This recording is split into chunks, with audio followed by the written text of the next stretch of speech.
ہوگا۔ اس کے بعد جیسے آپ جائیں گے امام حسین جناب زینب صلوات اللہ علیہ، امام زین العابدین علیہ السلام کا، اور اندر کی طرف جناب قاسم علیہ السلام کا، یہ قیامہائے حسینی اندر آپ جائیں گے، کیونکہ گروپ کے ساتھ جا کے وہاں تقریر کرنا بہت مشکل ہوتا ہے۔ جو حضرات ہمارے ساتھ ہوں گے انہیں بتاتے جائیں گے، جو کبھی پہلی مومنات آئی ہوں گے ان میں سے جو جانتی وہ ویسے بھی لکھا ہوا ہوتا ہے، وہاں پہ زیارت کر کے ہم لوگ واپس آئیں گے۔ حضرات یہ قائم ہے، ظاہر سی بات ہے شام غریبان کے حوالے سے ہی ہم لوگوں کے پاس زیادہ تر اس کی تفصیلات سمجھ میں آتی ہے۔ مختصر یہ ہے کہ صبح سے لے کے شام تک ایک ہی بعد دیگر سب شہید ہوتے رہے۔ یہ کیونکہ بلندی کی جگہ تھی، یہاں پہ جناب فضا اس منظر کو دیکھ کر بتاتی تھی، اور عزادارہ مظلوم کربلا اس بات کو واضح کرنے کے لیے ایک چھوٹی مثال، دنیا میں جو حادثے ہوتے ہیں نا، بڑے بڑے ایکسیڈنٹ، تو ان کی جو میت گھر آتی ہے تو اس میت کا سارا منظر گھر والوں کو نہیں بتایا جاتا ہے۔ ہم نے یہ تجرباتی چیزیں دیکھی ہیں، اکثر بڑے ایکسیڈنٹ ہو گئے، ہاتھ پیر ٹوٹ گئے تو اس کے ہاتھ پیر پہ پوروں پہ کپڑا ڈال دیا جاتا ہے، ذرا سا چہرہ بتایا جاتا ہے اور جلدی سے بند کر دیا جاتا ہے۔ سارے لوگ دیکھ لیں تو کوئی بات نہیں، ماں نہ دیکھنے پائے، باپ نہ دیکھنے پائے، لیکن اب اسے کیا کیا جائے؟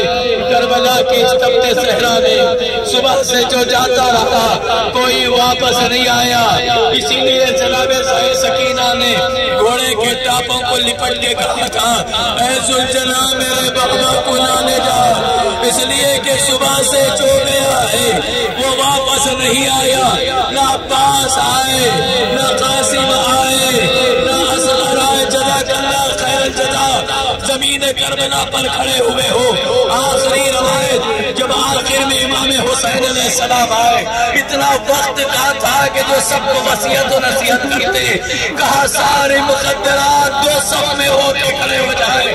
اب جب حسین بیچ سے نکلتے ہوئے جا رہے تھے، ودا کرتے ہوئے بی بی دامن اتار کے کہتی تھی، حسین اب آپ کے بعد ہمارا کیا حال ہوگا؟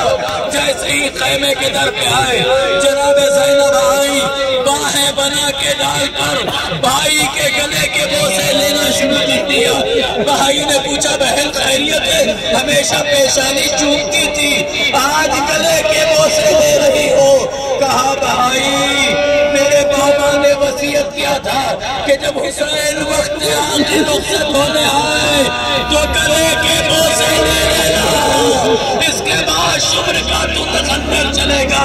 عزادارہ نے سید الشہداء پہلی مرتبہ بہن کے بازوؤں سے رداء ہٹائی، بوسے لینے لگے۔ بہن نے پوچھا بھیا خیریت ہے؟ اماں نے وصیت کیا تھا کہ جب حسین وقت آخر آئے تو بوسے لے لینا، اس لیے کہ تیری شہادت کے بعد زینب کے سر پہ چادر نہیں رہے گی۔ عزادارہ نے سید الشہداء اب اسی قیامہائے حسینی میں ہے، آخری دو جملے۔ وہ وقت بھی دنیا میں غیر بھی پڑوسی میں مر جاتا ہے، اس کے گھر میں آتے ہیں، تسلی دیتے ہیں، کافر کیوں نہ ہو، آج کمپنی میں رضا رکھ کے آتے ہیں۔ عزاداروں، جس کا بھرا گھر اجڑ گیا ہو، جس کے ساری اولادیں شہید ہو گئی ہو، زینب کے لختے جگر شہید، رحباب کی گود اجڑ گئی، کی گود، ارے اس گھر میں کیا چاہیے تھا؟ لوگ آتے،